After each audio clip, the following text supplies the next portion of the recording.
She often found peace in the quiet corner of the school courtyard, where the hum of the world softened. Her notebook would rest in her lap, pages open but mostly blank, the words stubbornly refusing to form. Her mind felt heavy, ideas fleeting, before they could land. That's where he first found her. "Mind if I sit here?" His voice broke the silence. Startled, she looked up. It was a boy from her class, someone familiar but distant. He smiled, easy and unbothered. Without waiting, he sat beside her. No words passed between them for a while. She kept her eyes on her notebook, pretending to write, all too aware of his presence. "You're always writing," he finally said, curious. "Just random stuff," she replied, fingers fidgeting with the pencil. "If it's that much, it must mean something," he said, his voice warm. She hesitated, then muttered, "Just thoughts." It was awkward at first, their sentences unsure. But then he shared a story about tripping on the way to class, and she laughed, a small laugh, but real. He smiled, eyes soft. "You should laugh more. It suits you." Compliments weren't something she was used to, especially not from someone who could command a room with ease. But he kept coming back day after day. Slowly, their exchanges grew longer, deeper. He started bringing cookies to share, slipping them from his bag like a secret ritual. She began saving space on the bench for him, telling herself it was coincidence. Their talks turned personal. He spoke of his family, a pesky younger brother, his mother's pancakes, a father who always found time for soccer. She shared her late-night reading under blankets. Her quiet dream of becoming a writer, the way she often felt invisible at school.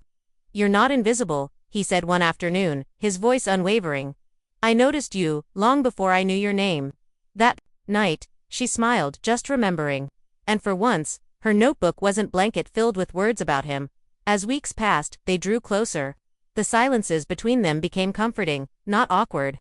Her eyes unconsciously sought him in the halls. She told herself it was just friendship, but deep down, something warmer flickered. Each day he showed up grinning, relaxed, like seeing her was the highlight of his day.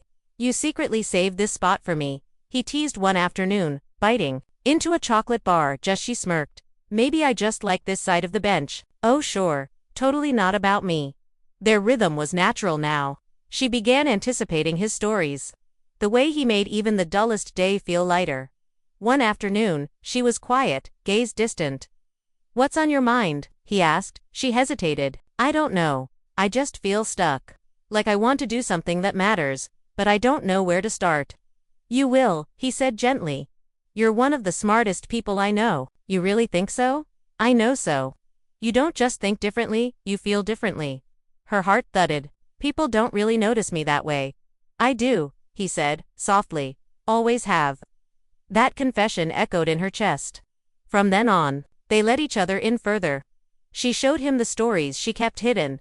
He revealed his fear of not being enough, of letting people down. "You are enough," she said one night, voice firm. "You just don't see it yet." They started doing things unconsciously, walking back to her hostel together, waiting outside each other's classes, saving seats in the library, always pretending it was for someone else. One night, sitting close in the common room, arguing over a movie, her laugh came sudden and full. She leaned into him, shoulder against his. Neither moved away. The warmth stayed. "I like this," he whispered, "just being here with you." She didn't pull back.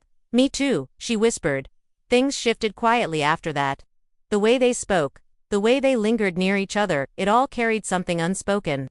She kept telling herself they were just friends, but the way her pulse quickened when he touched her hand said otherwise. One evening in her hostel room, papers between them, she was distracted. "You okay?" he asked, watching her stare blankly. "Just tired," she lied. "You sure?" She stood up to avoid his gaze. "Did I do something wrong?" he asked, voice low. "No," she said quickly.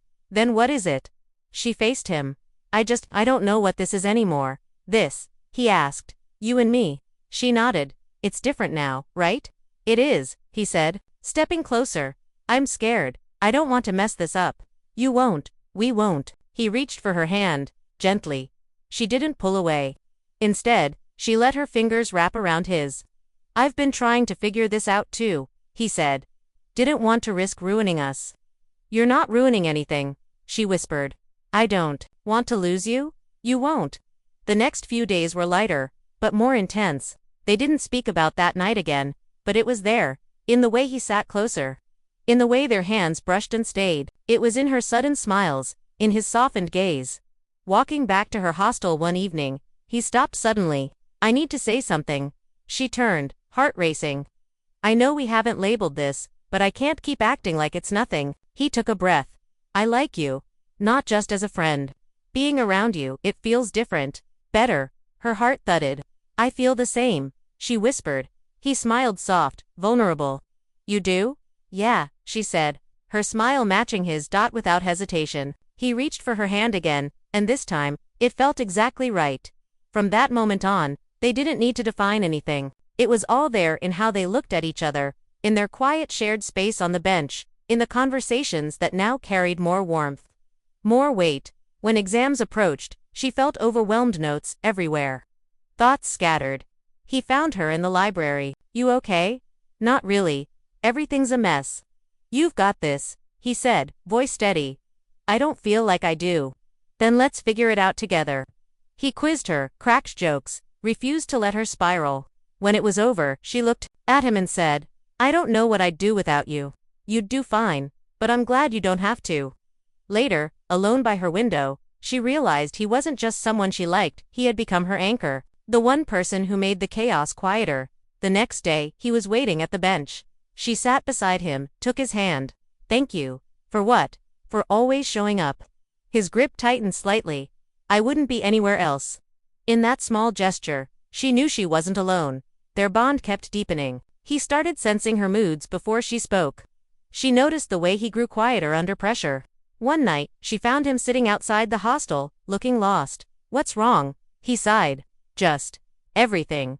I feel like I'm falling behind." "You're not," she said, firm. "You're trying, and that's enough." She took his hand. "Let me be there for you, like you've been for me." His eyes softened. "I don't know what I'd do without you." "You won't have to find out." They became each other's calm. Walks turned into late-night calls, unspoken thoughts shared through glances and presence. One evening on the hostel rooftop, he looked at her, city lights reflecting in his eyes. "I don't know where life's going, but I want you there with me." She smiled. "Then you're stuck with me." "Good," he whispered, lacing his fingers through hers. He still teased her about her writing, especially when she hit a block. "Read me something." He'd say, "It's not done." "Doesn't matter." So she'd read, shaky voice at first, but his gaze never wavered. "You're amazing," he'd say when she finished. His belief in her stirred something deeper. She began writing more, her stories filling with moments they shared, his laugh, his kindness, the way she felt safe beside him. One afternoon, he admitted something as they sat on their bench. "I almost didn't sit with you that first day." "Why?" "I thought you'd ignore me." "I wasn't distant," she said. "I was just waiting." "For what?" "For someone like you." His hand brushed hers, curling gently around her fingers. "I'm glad I didn't walk away." "Me too." And in that simple truth, she realized this wasn't just a story she'd write about one day. It was the story she was living. One word, one day, one heartbeat at a time.